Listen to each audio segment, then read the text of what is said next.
Hello everyone! We are back with a new video. I am just rolling them out. My last video was all fun and games, rainbows and sunshines and unicorns. But today is going to be much different. So today I will be covering 5 cons of living in South Korea.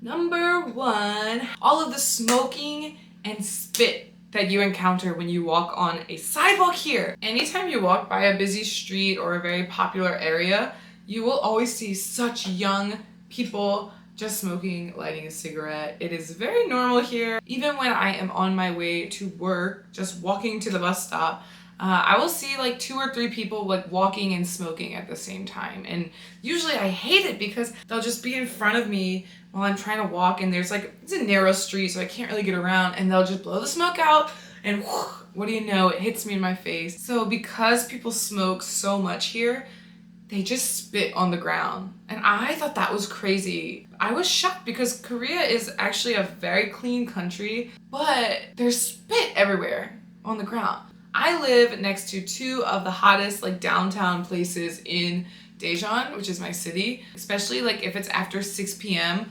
If you look at the ground, you just see a bunch of wet spots. And I used to be confused, like, what is that? It is people's spit. And people will spit like right as they're walking in front of you, because I have stepped on it so many times where people will, anyways, yeah. Number 2, this one I take very seriously. My Korean friends think I am being dramatic about this. Air conditioning here.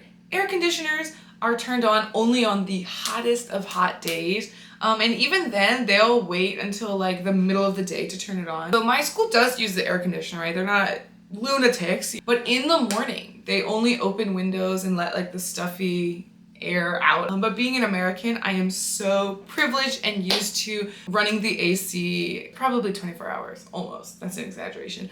This is my holy grail. I always turn my air conditioner on. Sometimes on really hot days, like even the bus drivers won't turn the air conditioner on. I miss being cold inside all the time. I really miss that about the States.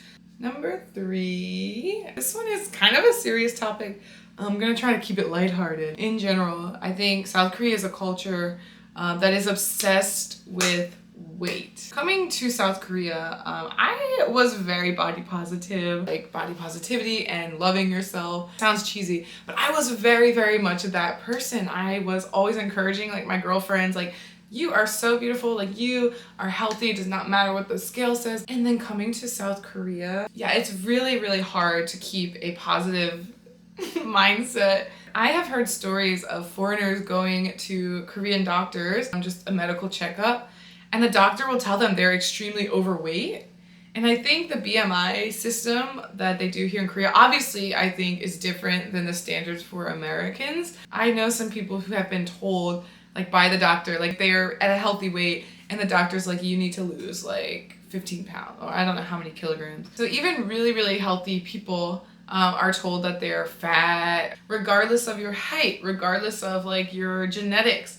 They're just like, if you're not less than 60 kilograms, you know, you are overweight. And like, I really hate that so very much. Living here, it has messed up my mental health a little bit. I'm joking. Well, I'm not joking. And I could do a whole video about how toxic the K-pop industry is. Like, I've seen so many awful, horrendous comments when an idol that's like literally this thin, like my finger thin, the comments are so hateful and awful and talking about how fat they are and like, look at the cellulite, look at their fat and their jiggly arms. Like, if they're being ridiculed like for how they look, it makes people like me feel like garbage. So I really do not like the toxic obsession over body weight here in Korea.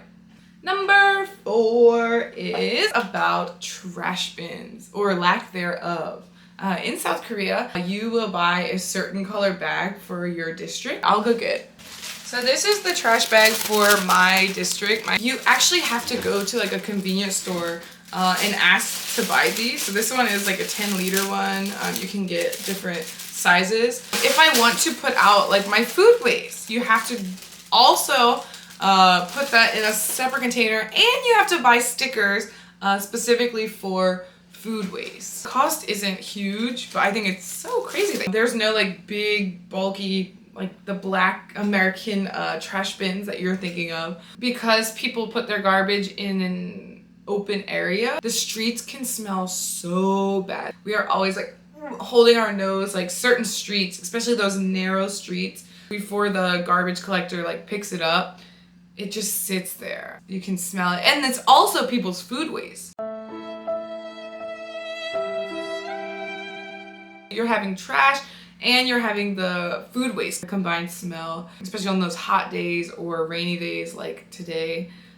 It can get really, really smelly. So that's one thing that I don't really like. My number 5 is how lonely you can feel here.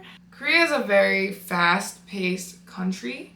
Very fast moving, which can be a blessing and also a curse. Because I talked about in my last video, people don't make small talk here, which was also a culture shock for me. People don't have time to like really interact with people, or like if someone drops something, like I feel like a lot of people will just look and like not help them. But I do feel lonely here sometimes, and I realize like it could be I get homesick sometimes, but I don't think it's really that, because there's not like the small talk culture and things are moving so fast you don't have time to like actually catch a breath. I feel like things are just not as personable here as they are in America. People here are very kind, very welcoming. I don't even know how to describe this kind, but yeah. All right, I think that is everything that I wanted to cover for today. I hope you enjoyed this video. It was a lot more negative, I guess, than other videos. Obviously, it's a con video, a video about things that I don't like here in South Korea. As always, this is just my personal opinion, because I'm sure everyone here has a different experience. This is just my experience living in South Korea as a foreigner from the United States. So again, there's a lot about this country that I do love and admire. If you haven't seen my other previous video, yay, you can see more of the pros, more of the good things that I like about South Korea. And seriously, thank you everyone who has been watching. I really appreciate it very, very much. All right, thank you and see you next time.